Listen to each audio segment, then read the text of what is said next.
एक गांव में राम लखन नाम के दो भाई रहते थे। वो दोनों अलग अलग माताओं के बेटे थे। उसी तरह उन दोनों का स्वभाव भी एक दूसरे से बिल्कुल अलग था।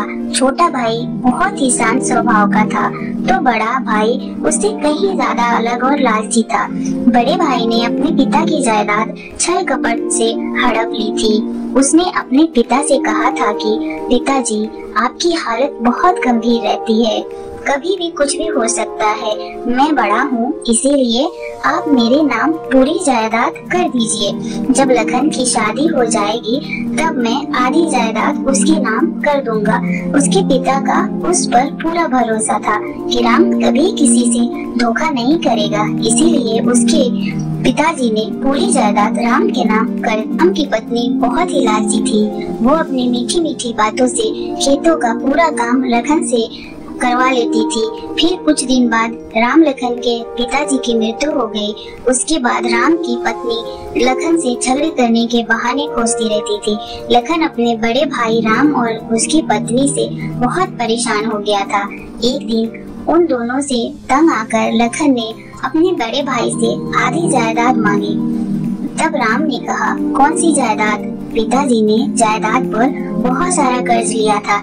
मैंने अपने बरसों के कमाए हुए पैसों से उनका पूरा कर्जा भरा है। अब वो पूरी जायदाद मेरी है, तेरा इसमें कुछ भी नहीं है। यह सुनते ही लखन के आंखों में आंसू आ जाते। रोते हुए वो वहाँ से दूसरे गांव चला जाता है।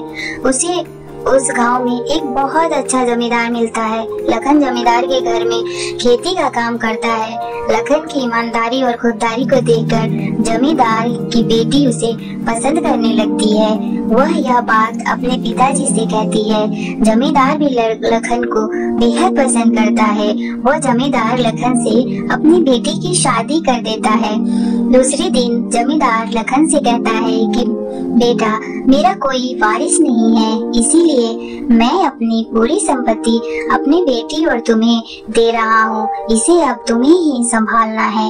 लखन ने कहा, नहीं ससुर जी, मैं मेहनत से कमाने वाला इंसान हूँ, इसीलिए मैं ये संपत्ति नहीं ले सकता।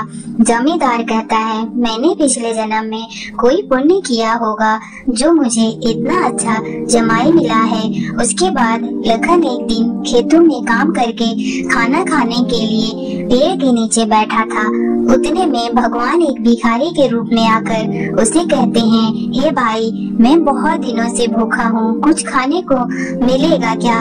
लखन उसे पूरा खाना देता है। तभी अचानक भगवान भिखारी के रूप में बाहर आते हैं और कहते हैं, मैं तुम्हारे परीक्षा ले रहा था और तुम अपनी परीक्षा में उत्तीर्ण हुए हो, इसीलिए मैं तुमको एक बांसुरी देता हूँ, जिसे बजाकर तुम जो भी मांगोगे वह तुम्हें मिल जाएगा। पर इसका गलत इस्तेमाल करने पे तुम्हें जो चीजें मिलेगी वो सब गायब हो जाएगी। लखन के घर जाते ही ये सब बातें अपनी पत्नी को बताता है। फिर वो कुछ ही दिनों में धनवान हो जाता है। लखन अपने गांव जाकर अपने भाई के घर के सामने एक बहुत ही बड़ा घर बनाता है। उसका बड़ा भाई राम सोचता है कि लखन इतनी जल्दी धनवान कैसे बन गया। फिर एक दिन राम लखन से पूछता है, वाह भाई, तुम तो बहुत जल्दी धनवान हो गए हो, मुझे भी बताओ थोड़ा। तब लखन बताता है, मैं एक दिन खेत में काम करके खाना खाने के लिए एक पेड़ के नीचे बैठा। उतने में एक आदमी आया और मुझसे खाना मांगने लगा। तब मैंने उसे पूरा खाना दे दिया। फिर अचानक उसने भगवान का रूप ले लिया। उसने मुझे एक बांसुरी दी है और कहा, तुम इसे बजाकर जो भी मांगोगे वह तुम्हें जरूर मिलेगा। यह सुनकर राम बहुत खुश हो गया और यह बात वो अपने पत्नी को बताता है। तब वह उसे उस पेड़ के नीचे खाना लेकर जाने के लिए कहती है। तब खाना लेकर उस पेड़ के पास पहुंच जाता है। वहाँ कुछ देर में एक भिखारी आता है और उसे कहता है, भाई, बहुत दिनों से भूखा हूँ, कुछ खाने के लिए दे दो। तब राम को लगता है कि लखन ने तो आदमी बताया था, ये तो भिखारी है।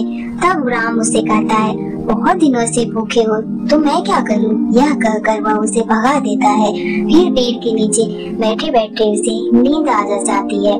फिर पेड़ पर से एक आम उसके सिर पर गिरता है और उसकी नींद खुल जाती है। फिर वो खाने का डब्बा पकड़ता है। वो उसे हल्का महसूस होता है। फिर वो उसे खोलकर देखता है तो वो डब्बा पूरा खाली रहता है। फिर अचानक पेड़ पर से एक बांसुरी इसके सामने गिरती है और वो उस बांसुरी के लेकर घर आ जाता है। इस बारे में वो अपनी पत्नी को बताता है। दोनों बहुत खुश हो जाते हैं और तरह तरह के सपने देखने लगते हैं। हम ऐसा करेंगे, हम वैसा करेंगे, हम लक्ष्मण से भी बड़ा घर बनाएंगे आदि। फिर दूसरे दिन सुबह जब राम वो बांसुरी बजाता है तो उस बांसुरी में से एक बहुत बड़ा जीन बाहर आता है। तब राम और उसकी पत्नी उसके सामने मुझे ये चाहिए, मुझे वो चाहिए, ऐसे तरह तरह की अपनी ख्वाहिशें रखते हैं। जीन बोलता है, तुम लोग मुझे ऑर्डर दे रहे हो, मैं तुम्हारा गुलाम हूँ क्या? उसके बाद वह राम और उसकी पत्नी से बहुत से काम करवाता है। अगर वह लोग काम नहीं करते हैं तो वो उन्हें बहुत मारता है। अब उस जीन ने उन दोनों को ही अपना गुलाम बना लिया है। वह जैसा बोलता है ये दोनों वैसा ही करते हैं। अगर नहीं करे इनकी पिटाई हो जाती है। इस कहानी से हमें यह सीख मिलती है कि जो लोग लालची और दूसरे के बारे में बुरा सोचने वाले होते हैं उनके साथ अंत में बहुत बुरा होता है। जो गलत करते हैं उन्हें उसका परिणाम भुगतना पड़ता है।